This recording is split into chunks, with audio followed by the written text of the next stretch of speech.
de tal manera que Dios lo registra.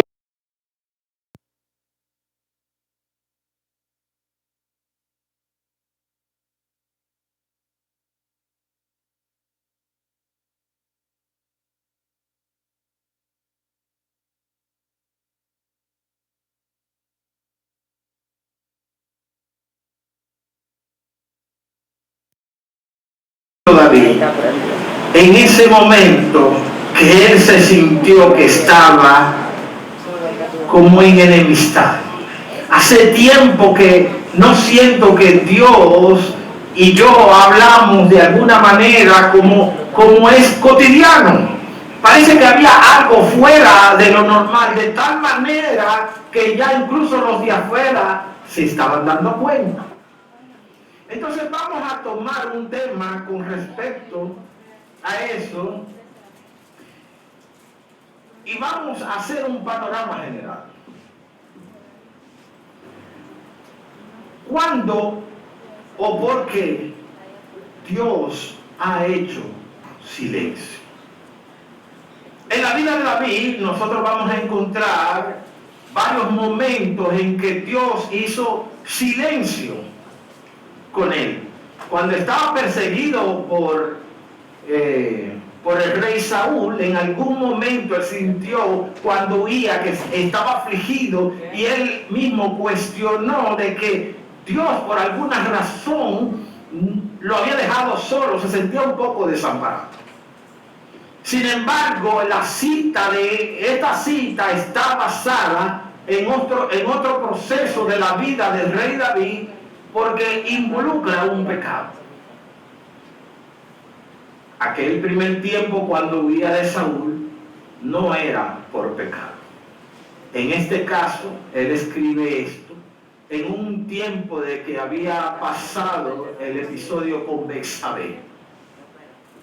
Betsabé, la que era esposa de uno de sus valientes, que era su vecino, que era gente de su confianza, que Betsabé era la hija de su pastor y era la nieta de su consejero real.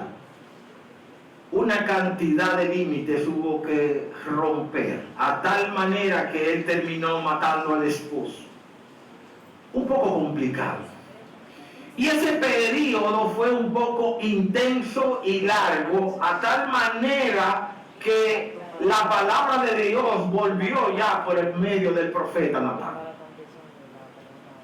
Pero más adelante nosotros vamos a ver en otra época en la vida de David que él se cuestionó a sí mismo precisamente porque da evidencia de un tercer periodo en que Dios hizo silencio en su vida.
sí y no fue.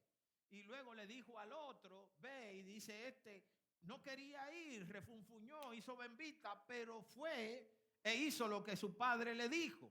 Y Jesucristo le preguntó, ¿quién de los dos agradó al Padre? Aquel que no queriendo ir fue. Nosotros podemos ver lo complicado que es o que pudiera ser que es un acto de obediencia o desobediencia y sus consecuencias en la vida nuestra y también en la vida de nuestro entorno.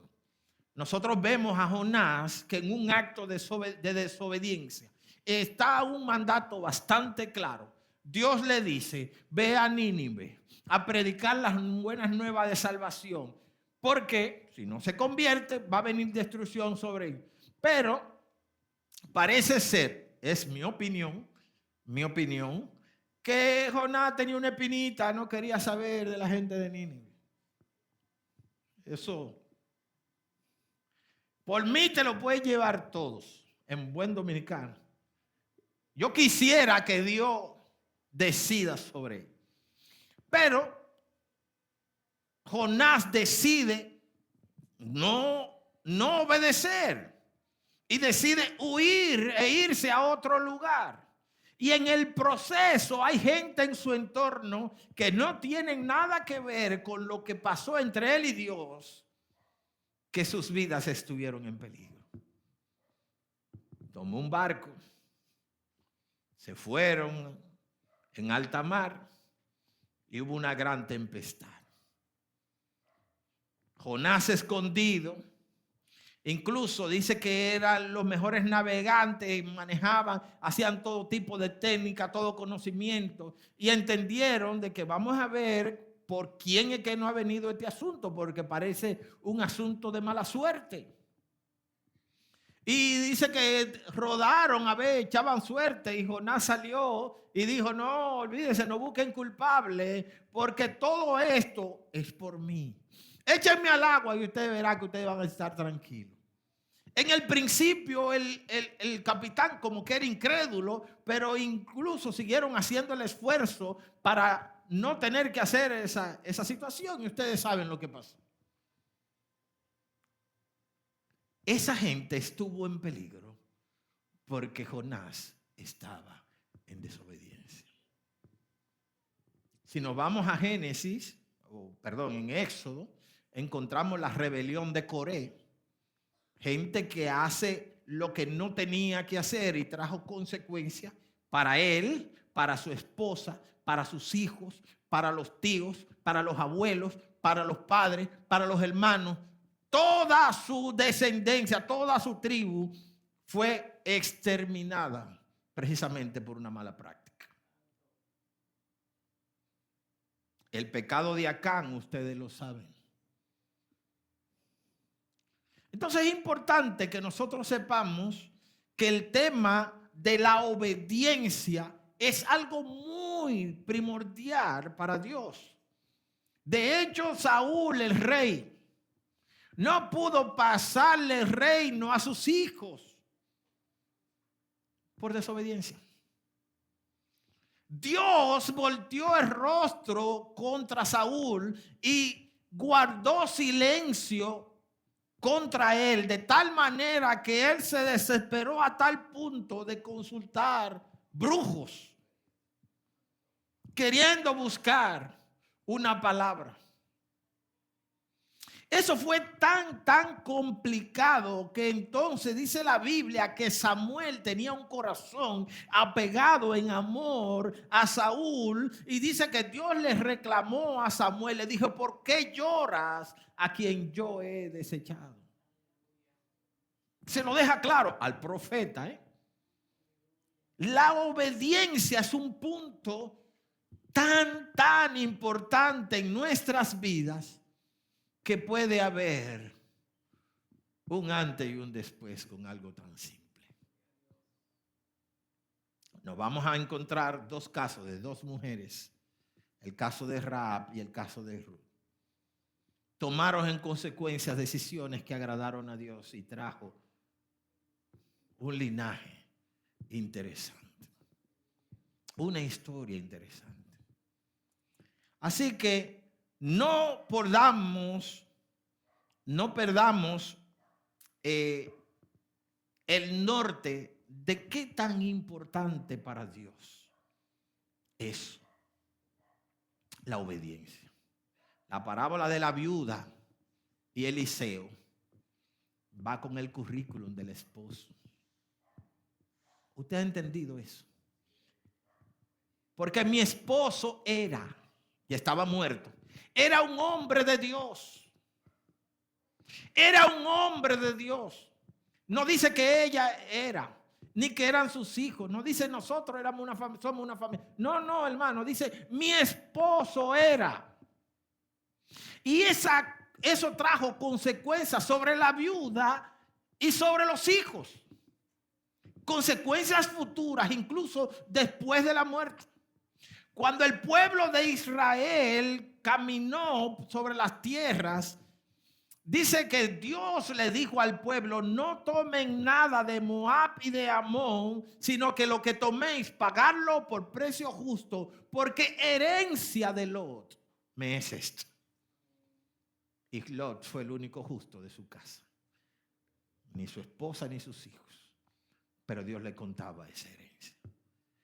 Entonces, para que uno sea llamado justo, tenemos que caminar en obediencia. Tenemos que caminar. Otro de las causas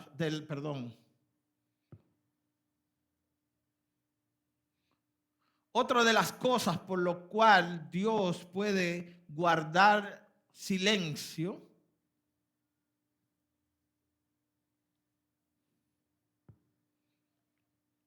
es específicamente en medio de la prueba. Porque Dios tiene como propósito un crecimiento personal. A veces uno cree que solamente estamos en pruebas. Pero nosotros tenemos que entender en nuestro interior si por alguna razón, primero, puede que estemos en pecado, puede que estemos en desobediencia y puede que estemos en prueba.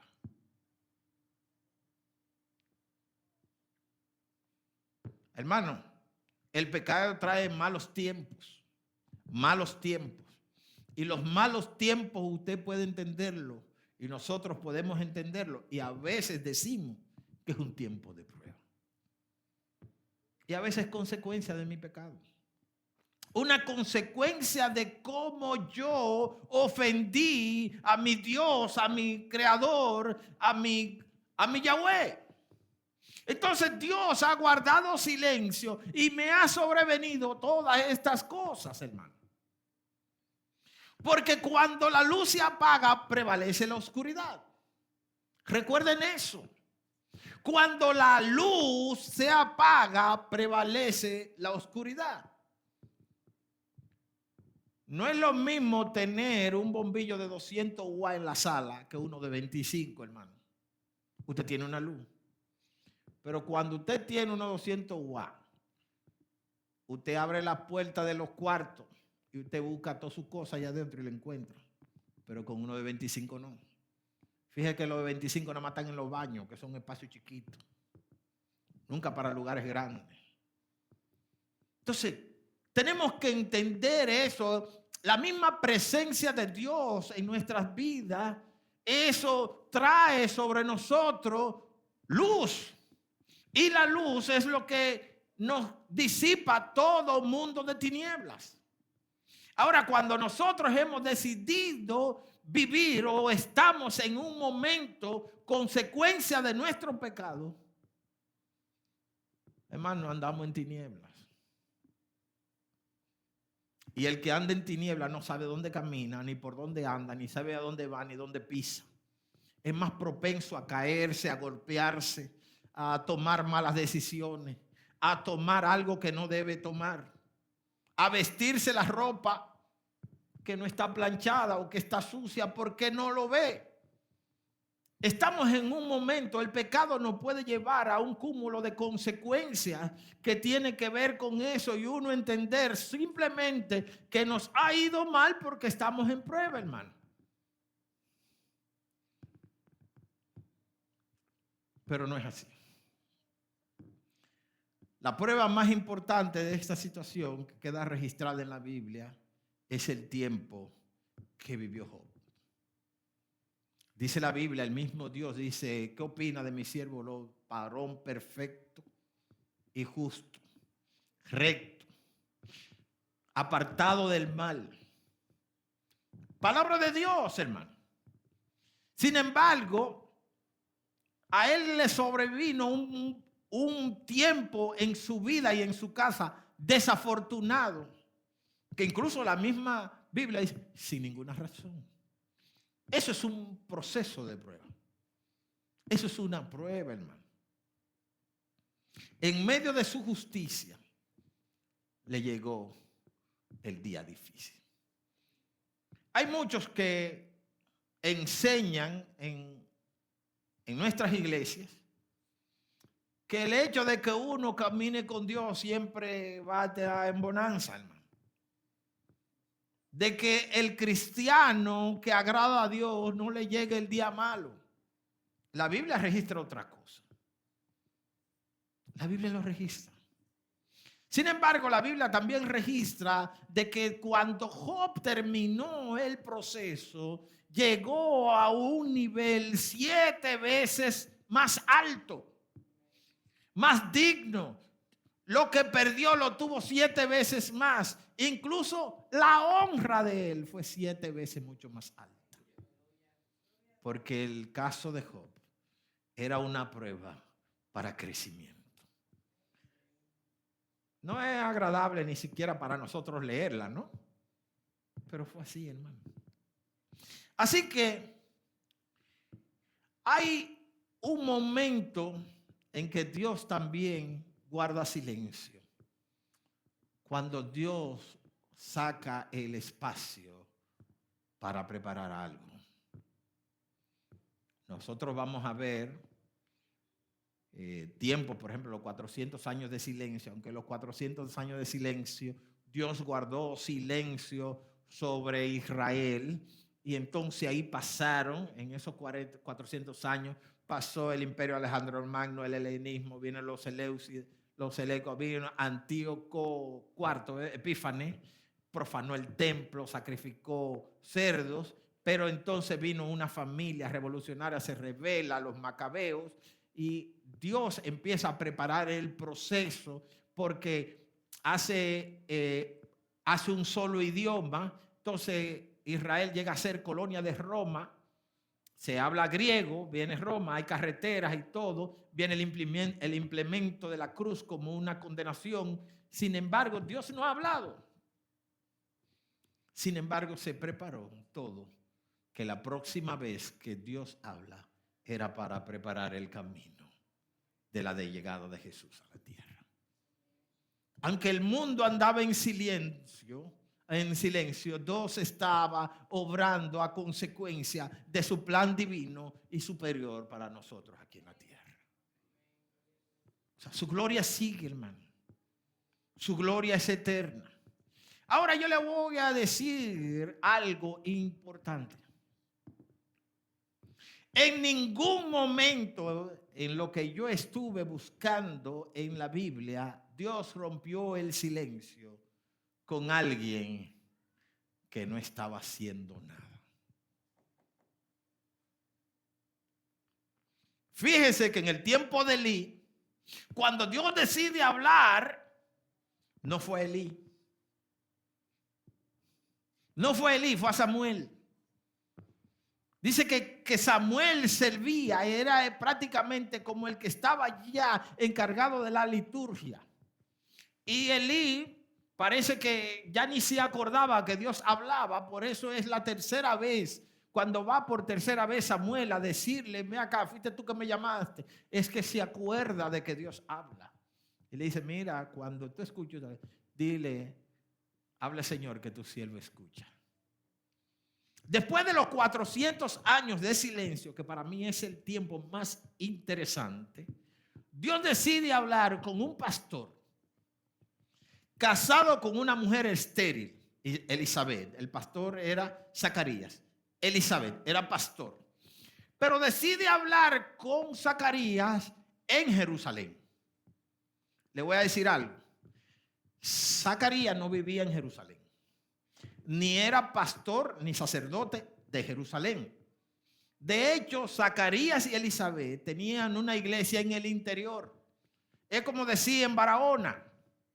Lo que pasa es que la Biblia registra que era en el tiempo del cumplimiento de su sacerdocio. Eso es lo que registra la cita.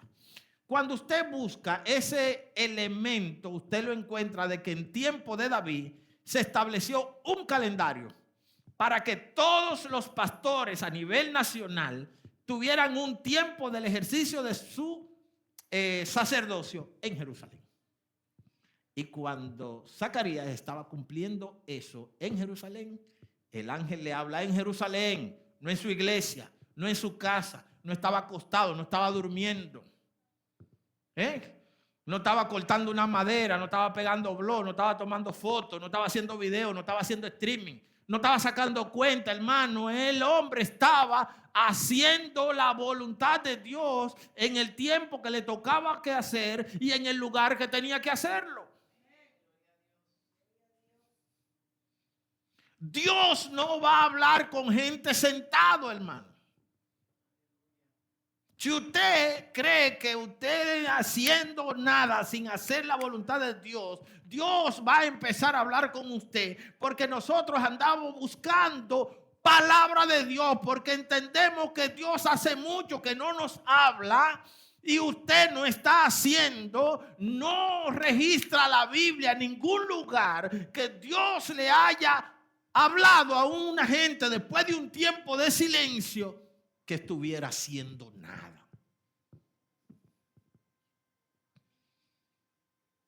Tenemos que estar haciendo para que Dios hable. Tenemos que estar haciendo para que Dios hable, hermano. Pero no es haciendo lo que usted hace para ganarse la vida, no. Es estar haciendo para la gloria de Dios. Porque si es hacer para lo que uno se gana la vida, ¿para qué Dios me habla? Solamente tengo que honrarlo en la forma como lo hago. Pero hacerlo para la gloria de Dios y para aquel que anda en tiniebla yo pueda hacer luz, entonces Dios en algún momento le va a dar el placer de hablar contigo. Y le digo cómo, no importa la edad, no importa. Moisés tenía 80. Moisés tenía 80, hermano. Y eso era de los más jóvenes, porque Noé, cuando fue llamado a hacer el arca, era mucho más viejo. Y cuando usted busca la vida de Job, tenía muchos años. Pero sin embargo, nosotros vemos que Dios se revela a un joven de 17 años como José. Dice la Biblia que era de 17 años, era un adolescente. Le quiero decir que Dios no tiene un patrón que tú entiendas para decir cómo hablar, cuándo hablar, ni con quién hablar. Es un error nuestro pensar que un joven o un adolescente pueda ser el instrumento que Dios haya usado para hablarle. O puede estar anciano de días. Puede tener el cabello blanco. Puede ser una persona. No sé. Recuerdo los atentados del 11 de septiembre. Billy Graham ya se había retirado de los púlpitos. Ya no hacía presencia pública. Billy Graham había dedicado toda su vida a predicar las buenas nuevas de salvación y hablar del evangelio de Jesucristo. Pero en medio de esta catástrofe, la persona a quien el gobierno de los Estados Unidos le dio la oportunidad de hablar fue ¿a quién? A Billy Graham. Y usted se cree que él dijo, no, ya yo me retiré. No, hermano, él sabía que el llamado estaba ahí, era lo que tenía que hacer y ya. Y ese día habló del evangelio de Jesucristo para salvación a la gente. Y recuerdo que lo que llevábamos las señales de Apocalipsis y las señales del fin, dice, y será predicado este evangelio por testimonio a todas las naciones. Y entonces vendrá el fin. Yo recuerdo que dijimos, Jesucristo pudo haber venido ese día. Todo el mundo estaba pendiente a lo que se iba a decir ese día. Y lo que se habló fue de Jesucristo. Así que, hermanos, es tiempo de que tengamos una autorrevisión. ¿Por qué? Porque cuando Dios hace silencio en nuestras vidas, eso tiene consecuencias. Consecuencias. Primero, el mundo de las tinieblas prevalece sobre nosotros. Aunque andemos buscando en rodillas y de todo, el mundo de la tiniebla uno lo siente que es mucho más intenso. ¿Entiendes? A veces una de las cosas que nos puede pasar es que nos desorientemos. Actuemos en consecuencia como, no sé qué de mi vida. No me siento cómodo en la iglesia. A lo mejor, no sé, esta es la iglesia, no es la iglesia que Dios me llamó. O a lo mejor hemos testificado toda la vida que la mujer que está a mi lado es la mujer que Dios escogió para mí. En ese momento estaba diciendo, ¿cómo que no es? Pasa de todo en nuestras vidas. Recuérdese que es un asunto espiritual. Y Dios ha guardado un silencio tal que entonces la oscuridad suele hablar. También podemos sentirnos solos, hermano. Solos. Nosotros podemos recordar que el mismo Jesucristo en un momento se sintió que Dios guardó silencio y dijo, Padre, ¿por qué me has abandonado? Hermano, y eso era Jesús, ¿no? Imagínense nosotros. Si eso era Jesús, nosotros tenemos consecuencias todavía peores. Mira que no me llaman. No están pendientes de mí. Y yo, nos desorientamos, hermano. Nos olvidamos que nuestro camino es agradar a Dios, no agradar a nadie. Así que es importante que tengamos esto. Entonces hay un problema que todavía es mucho más delicado. Nos da una sed de una búsqueda espiritual. Y esa sed en medio de esa situación y esa desesperanza puede llevarnos a lugares equivocados. Dice la Biblia, en los postreros días la gente se amontarán detrás de las fábulas y a muchos se engañarán. Nosotros mismos podremos caer en una creencia o en un debate sobre un tema, sobre una teología, sobre blasfema, porque tenemos una sed de querer escuchar algo que cualquier cosa nos parece interesante. Es como el hambriento, hermano. Ninguna comida está mala para el que tiene hambre. Ni está salada, ni está cruda. Ni está fría, ni está caliente. Yo solo sé decir, hermano, lo que vivimos, lo que fuimos. Yo fui hijo de madre soltera y en mi casa había una comida al día. Era esa o ninguna. Nunca estaba mala la comida. Nunca. Entonces esa sed espiritual nos puede llevar a ese tiempo delicado, pero si nosotros hemos guardado la fe, la esperanza y la obediencia, entonces al final viene un tiempo de avivamiento. Porque cuando Dios rompe su silencio, hay un fuego santo, hay una victoria gloriosa, hay una restauración total, hay una gloria venidera, hermano, tanto espiritual como de salud en nuestros cuerpos, en nuestras vidas, en nuestras casas, en nuestras familias. ¿Por qué? Porque en ese tiempo hemos agradado a Dios.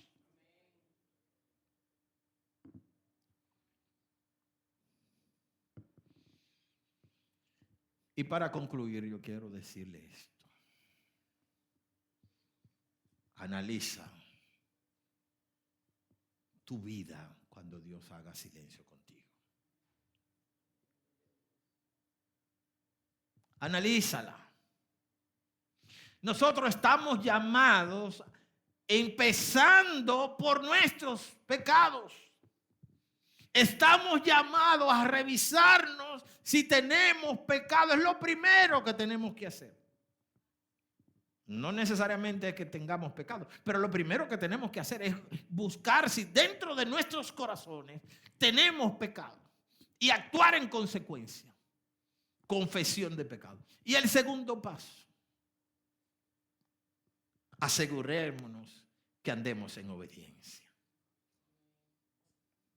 Haciendo, como yo siempre digo, haciendo lo que Dios me ha dicho que haga, donde me ha mandado que lo haga y cuando me dijo que lo haga. No es para que otro lo haga, ni es para otro lugar, ni es para otro tiempo, hermano. Así que, hermano,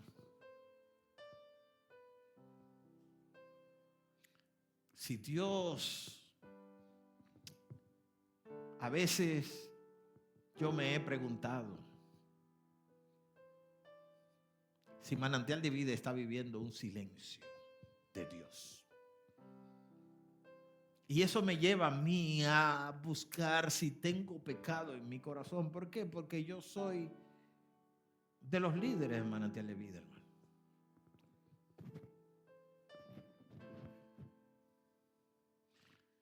Dios tiene su forma.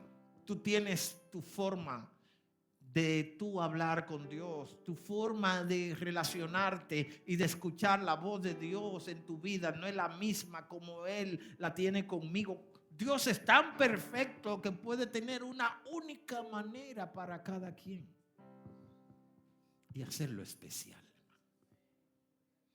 Pero si en mi manera de yo relacionarme con Dios hay una interrupción de la comunicación, yo tengo que buscar en mi corazón si hay pecado. Luego, si ando en desobediencia,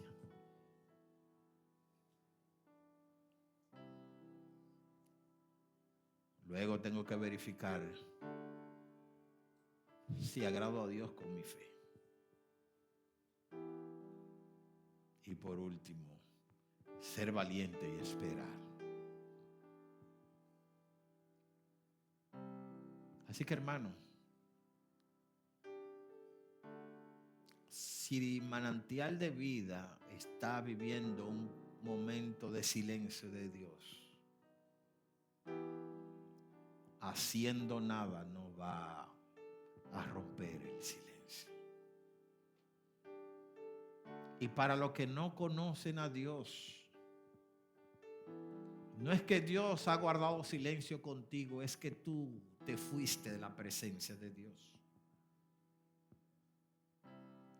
Él está esperando que tú vuelvas, que tú decides, que tú voltees tu rostro hacia Él.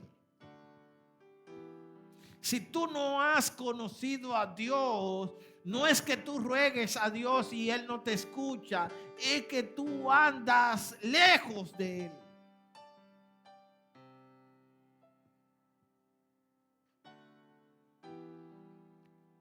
Y para lo que hemos creído en Jesucristo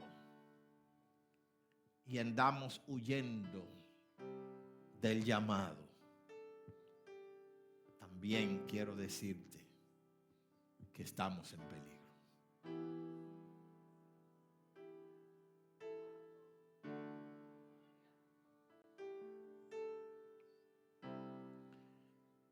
Cuando terminó el tiempo del silencio en las deportaciones, y entonces el rey Ciro dio el decreto de volver y ser libre por medio de la palabra de Dios, entonces el que hacía tenía que hacer doble. La Biblia no registra vago ahí. Los guardias tenían su fusil en la mano y un nivel y una pala para tirar mezcla, hermano. Dirán ustedes, o le digo yo, le pregunto, ¿los guardias eran albañiles? No, pero había que hacerlo. ¿Por qué? Porque Dios había ya determinado la restauración de su pueblo. Si Dios ha determinado la restauración y el exaltamiento de manantial de vida, usted sabe lo que usted tiene que hacer, lo que está haciendo y lo que le toque hacer también, aunque usted no sepa hacerlo.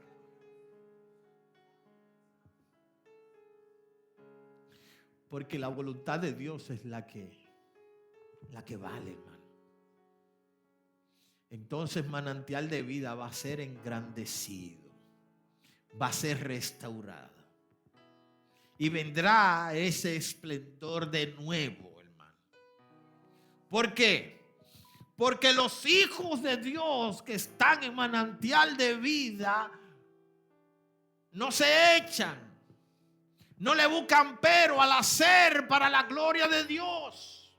Son diligentes, son decididos, pagamos el precio. Aunque se haya dañado el aire, hermano. Aunque esté lloviendo.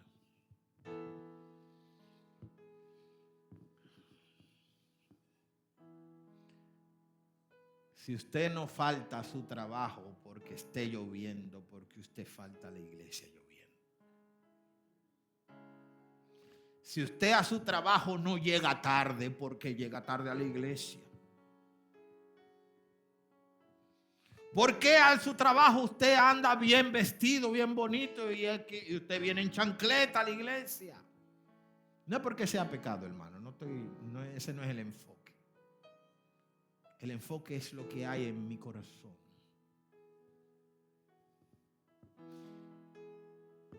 Mi experiencia es, en estos tiempos, mi negocio suele tener mucho trabajo. Y si me caen 2 trabajos, yo hago malabares, pongo otra ropa dentro del carro, me cambio en el carro y me voy de un trabajo para otro, detrás de 2 pesos que no llegan al 15. ¿Por qué yo no lo puedo hacer para Dios?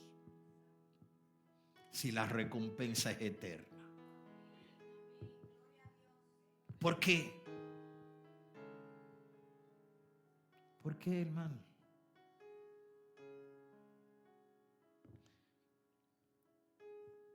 Yo quiero que nos pongamos sobre nuestros pies para tener este tiempo. Le voy a pedir al pastor que venga, por favor, para que terminemos.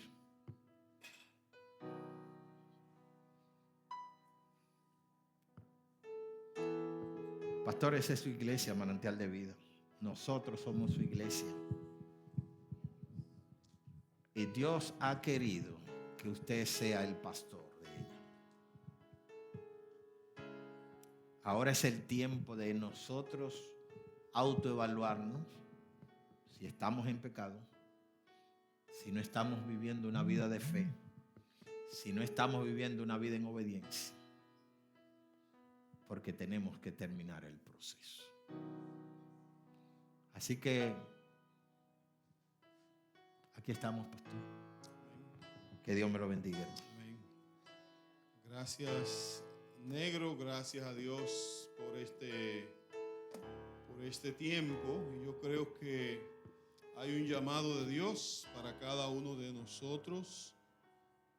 Y es un tiempo de reflexión que debemos no dejar pasar por alto en este día, entendiendo lo que Dios ha hablado a la iglesia, pero a cada uno de manera particular e independiente. Creo que el mensaje de hoy ha sido claro para ti y para mí. Y si tú entiendes que necesitamos de Dios, ponernos a cuenta con Él, que necesitamos venir ante su presencia, que necesitamos que Él perdone no solamente el pecado de acción, sino el de inacción. El de inacción es no hacer nada. Sentarnos simplemente en el banco y esperar que Dios haga por nosotros. Porque la palabra dice que aquel que sabe hacer lo bueno y no lo hace, le es contado por pecado. Si tú entiendes que en este día Dios nos está llamando a ponernos en cuenta, aún con eso, no debes salir de aquí sin ponerte de cuenta con Dios. Es más, yo te invito en esta mañana, ya casi tarde, que si entiendes que debes pasar aquí delante como una forma de decirle a Dios, yo reconozco que no lo he hecho como tú has pedido, que no lo estoy haciendo como tú quieres. Que si entiendes que debe venir aquí a ponerte a cuenta con Dios y decirle a Dios, desde hoy en adelante yo quiero hacerlo como tú dices, yo quiero hacerlo como tú pides, no solamente porque lo diga el pastor, no solamente porque lo llame algún líder, sino porque tú lo estás pidiendo. Si entiendes que a partir de hoy tú le dices a Dios que te presenta delante de Él para que Él haga contigo como Él quiere y no como tú quieres que haga. Recuerda que el mensaje de hoy que se nos ha traído hoy es cuando Dios hace silencio. Si tú entiendes que Dios está haciendo silencio en tu vida, o que si Dios está haciendo silencio en esta congregación, tú eres uno de los eslabones más importantes para que la cadena que Dios ha querido hacer funcione y que no puede pasar de aquí. Así que en esta mañana quisiera orar y juntamente contigo orar también por mí como pastor, orar por el liderazgo de esta iglesia, orar por nuestra junta directiva. Si quieres pasar aquí y acompañarme en esa oración, pasa y ven. Ven en este día, porque sé que ha sido un día de reto para cada uno de nosotros. A veces no sentimos de Dios su presencia, y no es porque Él esté lejano. Muchas veces es porque mi corazón se ha alejado de Él. Pero es necesario que nos pongamos a cuenta con Él. Él está aquí en esta mañana, Él está aquí en este día. Tal como le hemos pedido que su presencia esté con nosotros, su presencia está aquí. Pero somos nosotros los que tenemos que hacer la parte que nos toca. Él siempre ha querido hacer la parte que le toca. Así que acompáñame a orar, acompáñame a interceder en este día delante de la presencia de nuestro Dios. Soberano Dios, te damos las gracias en este día. Gracias, oh Dios, por hablarnos con tu palabra, oh Dios. Por dejarnos entender la necesidad que hay en nuestras vidas, Señor, de que no pasemos por el silencio tuyo. Estamos delante de tu presencia, reconociendo cada uno de manera particular, cada uno, oh Dios mío, de manera independiente, pero también de manera conjunta, de que no lo hemos estado haciendo de la manera correcta, pero tampoco como congregación. Reconociendo, Dios, que aún con la falta de acción, oh Señor, te hemos ofendido. Oh Dios de toda gloria, Dios de toda misericordia, te pedimos que nos perdones. Perdóname, oh Dios. Perdóname, oh Dios. Perdóname, oh Dios. No mire, Señor, la inacción de mi vida. No mire, oh Dios, el pecado en mi vida. Ayúdame, límpiame, oh Dios, con esa sangre de Cristo que sigue fluyendo para perdonar pecado. Y ayúdame a partir de ahora, oh Dios, a hacerlo como tú quieres, a caminar como tú quieres, Señor. Igualmente te pido por cada uno de mis hermanos, cada persona que ha pasado aquí delante, cada hijo tuyo que ha pasado aquí delante, Señor, está reconociendo su necesidad de ti, está reconociendo la necesidad de que seas tú, Señor, obrando en su vida, está reconociendo la necesidad de ser perdonado, de ser cambiado, Señor, de ser limpiado por ti. Porque solo tú, oh Dios, tienes el poder en nosotros. Solo tú tienes el poder en Manantial de Vida para cambiar las vidas nuestras, Señor. Para cambiar nuestro caminar, para cambiar, oh Dios, el sentido de nuestras vidas. Padre, en el nombre de Jesús. En el nombre de Jesús, en el nombre de Jesús, nos presentamos ante tu presencia, Señor, para ser cambiado, para ser tocado, Señor, para ser instruido, Señor, para ser orientado, Dios, en el camino que debemos seguir. Pero ayúdanos, porque por nuestra propia fuerza no lo podemos hacer. Aunque el deseo está en nuestro corazón, Señor, por nuestra propia fuerza no lo podemos hacer. Esto es algo espiritual. Esto es algo espiritual que no bastan nuestras fuerzas humanas. No basta solamente nuestro deseo y nuestra voluntad. Oh Dios mío, tú tienes que estar en la ecuación para que todo pueda tener sentido y para que todo podamos llegar al feliz término que tú deseas. Ayúdanos, Señor, a levantarnos en esta mañana, en este día. Caminar conforme a ti, Señor. Cada uno de los que estamos aquí de pie y de los que están ahora de rodilla. De aquellos, Señor, que han dispuesto sus corazones para que tú obres y actúes en sus vidas. Estamos aquí, oh Dios, para ser guiados por ti. Para ser sanados en nuestros corazones, para ser sanados en nuestras vidas, para sentir de ti, Señor, ese toque especial como solamente tú lo sabes y puedes hacer. Gracias por tus palabras, Dios. Gracias por tus palabras. Gracias, Señor, porque tú nos has traído en ese día y en ese día, Señor, nos ha llamado a cuenta. En ese día nos ha llamado a cuenta, Dios. Y aquí hay una iglesia que te ha dicho: heme aquí, Señor. Heme aquí, Señor. Heme aquí, Señor. Envíame a mí. Dispuesto estoy a hacer tu obra, a llevar tu nombre donde quiera que tú me mandes, donde quiera que me envíes, Señor. Allí iré. Ayúdanos, Señor. Ayúdanos, Señor, porque solo no lo podemos hacer. Reconocemos nuestras incapacidades delante de ti. Solo tú tienes el poder y la autoridad en nuestras vidas.